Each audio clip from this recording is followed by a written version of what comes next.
اور صفائیاں کرتی رہو، یہ کام نہیں ہے۔ وہ کیا کام ہے؟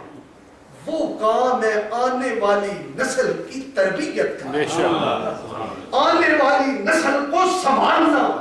اگر ماں پائے دھکے کھاتی رہے تو بچوں کو کون سنبھالے گا؟ ان کے اخلاق کو کون درست کرے گا؟ ان کی خیر خواہی کون چاہے گا؟ اللہ نے فرمایا تو فکر نہ کر، میں نے تمہیں گھر میں بیٹھنے کا حکم اس لیے نہیں دیا کہ تم قید ہو جاؤ، ہم نے اس لیے تمہیں حکم دیا ہے کہ تیری نسل سے جو انسان پیدا ہو وہ زمانے بھر کی خیر خواہی کرتے رہے۔ وہ ماں عطا کی آپ نے جس ماں کے ذمہ یہ ڈیوٹی لگائی کہ برتنوں کو دھونا اور ہوٹلوں کے بستروں کو صاف کرنا، دکانوں پہ کھڑے ہو کر اپنے آپ کو تماشا بنانا، نبی کی امت کی بیٹیاں اس کے لیے سبحان اللہ، سبحان اللہ۔ نبی کی امت کی بیٹیاں یہ مال بکاؤ نہیں ہے، یہ سڑکوں کے اوپر ان کے اشتہار لگنے والی یہ چیزیں نہیں ہیں۔ یہ کیا ہے؟ حضرت نے ارشاد فرمایا، آپ ایک سفر پہ تشریف لے گئے، صحابہ ساتھ تھے، حضور کی ازواج مطہرات بھی ساتھ تھی، وہ ایک اونٹ پہ بیٹھی ہوئی تھی اور ہدی خان جو آگے اونٹ کو پکڑ کے چل رہا تھا اس نے عربی میں ہدی کرنی شروع کی۔ کہتے ہیں جب ہدی کی جاتی ہے، پڑھا جاتا ہے تو وہ جو اونٹ ہے وہ مست ہو جاتا ہے، وہ بڑی تیزی سے چلنا شروع کر دیتا ہے۔ جب ہدی خان نے ہدی پڑھنی شروع کی، اونٹ نے مستی میں چلنا شروع کیا اور ہودج جو اوپر تھا وہ جھومنے لگا۔ میرے نبی نے روک دیا، اس کو کہا ٹھہر جاؤ، خاموش ہو جاؤ، تیزی سے نہ چلاؤ، تمہیں خبر نہیں ان میں تو آپ گینے ہیں، سبحان اللہ، ہوتی بیٹھے ہیں۔ سبحان اللہ۔ نعرہ تکبیر، اللہ اکبر، نعرہ رسالہ، یا رسول اللہ، سیدی مرشدی، یا نبی، یا نبی، الاسلام زندہ باد، الاسلام زندہ باد۔ حضور نے ارشاد فرمایا ان میں آپ گینے ہیں، ان میں موتی ہے اور بڑے نازک ہیں، انہیں ٹھیس نہ پہنچاؤ، یہ بات کی آپ نے۔ تو حضور نبی رحمت صلی اللہ علیہ وسلم نے امت کی بیٹیوں کو انتہائی قیمتی چیز قرار دیا۔ وہ بازار آپ کو پتا ہے کہ دنیا میں جو سستی چیزیں ہوتی ہیں وہ فٹ پاتھوں پہ ملتی ہیں، جو قیمتی چیزیں ہوتی ہیں وہ بڑے اندر محفوظ پڑی ہوتی ہیں۔ میرے پاس اگر $1 ہو تو میں اس کو نیچے گر جائے تو شاید جھکنا بھی گوارا نہ کروں، میں نہ اٹھاؤں، لیکن اگر میرے پاس $100 500 پاؤنڈ کچھ ہو میں اٹھا کے جیب میں رکھ لوں گا، اگر زیادہ ہو تو میں والٹ میں اس کو ڈال لوں گا، اگر اس سے بھی زیادہ ہو تو میں گھر الماری میں رکھوں گا، اگر اور زیادہ ہو تو میں بینک کی تجوری میں رکھوں گا۔ تو جس طرح مالیت اور قیمت بڑھتی جاتی ہے اسی طریقے سے ہم اندازہ لگاتے جاتے ہیں کہ یہ قیمتی چیز ہے۔ جو لاکروں میں موتی اور ڈائمنڈ پڑے ہوتے ہیں ہمیں پتہ ہوتا ہے ان کی مالیت بہت زیادہ ہے۔ اسی طرح اللہ نے اپنے نبی کی امت کی بچیوں کو فٹ پاتھوں پہ رلنے والی چیز نہیں بنایا، تم تو آپ گینے ہو، گھروں میں بیٹھو، پردے میں رہو، محفوظ رہو، کوئی تمہارے اوپر بد نگاہی بھی نہ کر سکے۔ وہ قرآن حکیم نے حضرت شعیب علیہ السلام کی 2 بیٹیوں کا تذکرہ کیا۔ حضرت شعیب علیہ السلام کی دونوں بیٹیاں بکریوں کو پانی پلانے لے گئیں، آگے سے حضرت موسیٰ علیہ السلام مل گئے۔ انہوں نے جب یہ دیکھا کہ 2 بچیاں ہیں اور انہیں بڑی تکلیف ہوگی تو وہ آگے بڑھ کے انہوں نے ان بکریوں کو وہاں سے پانی پلا دیا اور وہ جلدی جلدی واپس آ گئی، وہ جلدی جلدی واپس گھر پہنچ گئی۔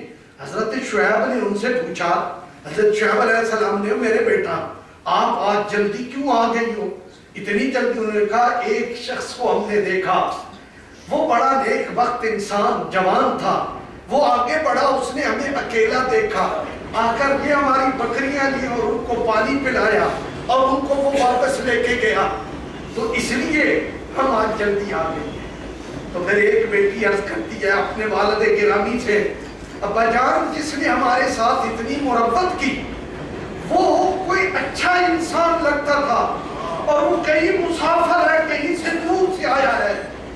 میرا دل کرتا ہے کہ اس کو ہم اس کی اجرت دیں. حضرت شعیب نے فرمایا جاؤ جا کر اس کو بلا کے لے آؤ. وہ کہتے ہیں ان دونوں بیٹیوں میں سے ایک بیٹی گئی, قرآن نے اس کا تذکرہ جن الفاظ میں کیا, ہزاروں سال گزر گئے, انسان سر دھنتا ہے, میرے مالک نے اس بچی کے چلنے کی اداؤں کا تذکرہ کر کے کہا. مالک نے فرمایا تمشی علی حیاء, وہ اس طرح سے جا رہی تھی جس طرح حیا چلتی ہے. حیا والی شخصیت نہیں بلکہ حیا چلتی ہے. کسی نے پوچھا لوگو یہ قرآن کون ہے؟ ایک حضور کے صحابی حضرت ابو درداء گزرے, انہوں نے کہا ہمارا قرآن یہ ہے, جس نے دیکھنا ہو نا قرآن یہ ہے. ابو درداء کو دیکھے, ارے جس نے دیکھنا ہو حیا کیا ہے وہ حضرت شعیب کی بیٹی ہو. قرآن نے حیا کا بڑا تذکرہ کیا, تمشی علی استحیاء, کہ وہ حیا کی سواری کے اوپر چڑھ کے وہ آگے جا رہی ہے. اللہ نے حیا کی بڑی قیمت رکھی ہے, اس لیے حکم دیا کہ گھروں میں بیٹھو اور آنے والی نسلوں. آج مائیں کیا پیدا کر رہی ہیں؟ پتھر, خود رو بوٹے جو انسان کے گلے میں پڑ جاتے ہیں آج, اور ماں باپ, بوڑھے ماں باپ اس بات سے لرزہ بر اندام ہوتے ہیں میرا بیٹا میری بیٹی گھر آئے گی کہیں میرے گلے نہ پڑ جائے, کہیں مجھے میرے ساتھ لڑائی نہ کر دے. اس لیے اللہ نے فرمایا اس ماں کو گھر بٹھاؤ اور اس کے ذمے اس کی تربیت اور اس کی محافظت لگاؤ. وہ مائیں تھیں جن ماؤں نے بچوں کو پالا, تو کوئی امام حسین ہو گیا اور کوئی ابراہیم خلیل اللہ کا بیٹا اسماعیل ہو گیا, جس کی گردن پہ چھری رکھنے سے پہلے باپ نے کہا تھا میرے رب نے یہ کہا ہے, ذکر گزرو. یہ سبق کس نے دیا تھا؟ اس حاجرہ نے اپنے بیٹے کو پڑھایا تھا. یہ سبق حسین کو کس نے دیا تھا کہ تلوار گلے پہ ہے تو کہا ذرا ٹھہرو. کیوں؟ کہا میرے رب کی طرف سے پکار آ گئی, نماز کا وقت آ گیا, میں اب ہر چیز چھوڑ دوں, نماز نہیں چھوڑوں گا. ارے لوگوں آج ہم تو تلاش کرتے رہتے ہیں کہ کیا ہمیں کوئی ایسا بہانہ ملے تو ہم ان چیزوں سے. حضرت سفیان ثوری حضور نبی رحمت صلی اللہ علیہ وسلم کے امت کا ایک بہت جلیل القدر انسان, اور جس کو وہ بڑا مقام, بڑی مرتبہ کہتے ہیں, جو ولایت میں بھی کامل تھے اور فقاہت میں بھی ان کا بڑا بلند مقام تھا. ماں سے کہنے لگی اماں میرا دل چاہتا ہے کہ مجھے تو دین کے لیے وقف کر دے. ماں وہ ماں جس نے آنے والی نسلیں بنانی تھی, اس ماں نے کیا کیا؟ اس ماں نے کہا بیٹا میں نے تمہیں اللہ کے لیے وقف کر دیا. وہ کہتے ہیں حضرت سفیان ثوری چلے گئے وہاں اور 19 سال کے بعد واپس لوٹے. رات کو آ کر گھر کے دروازے پہ دستک دی. ماں نے پوچھا کون؟ کہا ماں تیرا بیٹا سفیان آیا ہے. میری تیری مائیں ہوتی دروازے کھول کے رو رو کے اپنے بیٹے سے نپٹ جاتی. 19 سال کے بعد آیا ہے, لیکن وہ کون سی ماں تھی؟ وہ ماں کیا کہہ رہی ہے؟ وہ کہنے لگی ہے بیٹا سفیان تیری ماں دروازہ نہیں کھول سکتی. اماں کیوں؟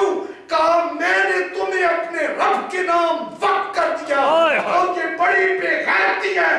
اللہ کی بارگاہ میں بخشا ہوا بیٹا, اس کے لیے دروازے کھولوں, اس کو گھر میں داخل ہونے دوں, اس کو اپنے گلے سے لگا لوں, یہ میری غیرت برداشت نہیں کرتی. جا بیٹا لوٹ جا, ملیں گے کہاں؟ رب کے سامنے, نبی کے سامنے, قیامت والے دن ملیں گے اور ہم اس وقت اپنے رب سے اجر لیں گے. پھر اس سفیان ثوری کو یہ مقام اور مرتبہ ملا.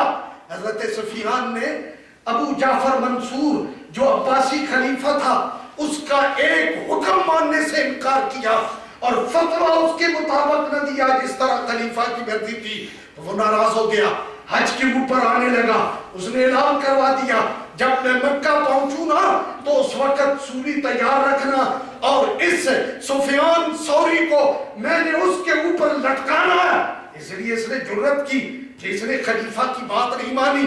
یہ بات اس نے کی, اس نے یہ بات کہی. آپ کے پاس آپ اس وقت حتیم میں کعبہ مشرفہ میں بیٹھے ہوئے تھے اور کہتے ہیں اس وقت آپ جس کی گود میں آپ کا سر تھا وہ فضیل ابن عیاض تھے, اور آنے والا شخص سفیان ابن عیینہ تھا. وہ دوڑ کے آیا, کہنے لگا اے سفیان سوری, اٹھ بیٹھو, غفلت میں وقت نہ گزارو, مکہ کو چھوڑو, دور بھاگ جاؤ. اس نے کہا کیوں؟ کہا اس لیے کہ مجھے یہ اعلان سنا میں نے کہ بادشاہ وقت آ رہا ہے, خلیفہ آ رہا ہے. اس نے کہا میں سفیان کو پھانسی کے پھندے پہ چڑھا دوں گا, اس کی تیاری رکھنا, اب یہاں نہ بیٹھو, بھاگ جاؤ. حضرت سفیان نے یہ بات سنی, آپ اٹھ بیٹھے, بھاگے نہیں, دوڑے نہیں, اللہ کی چوکھٹ میں گئے, ملتزم پہ کھڑے ہو کے مالک سے کہا اے میرے پروردگار, مجھے جعفر منصور کا یہ پیغام ملا ہے, اگر وہ مکے میں داخل ہو جائے تو پھر تیری میری دوستی میں نعرہ تکبیر, نعرہ رسالت, سیدی مرشدی, یا نبی یا نبی, الاسلام زندہ باد, الاسلام زندہ باد, الاسلام زندہ باد. دین و ملت کی ضیاء, دین و ملت کی ضیاء, دین و ملت کی ضیاء.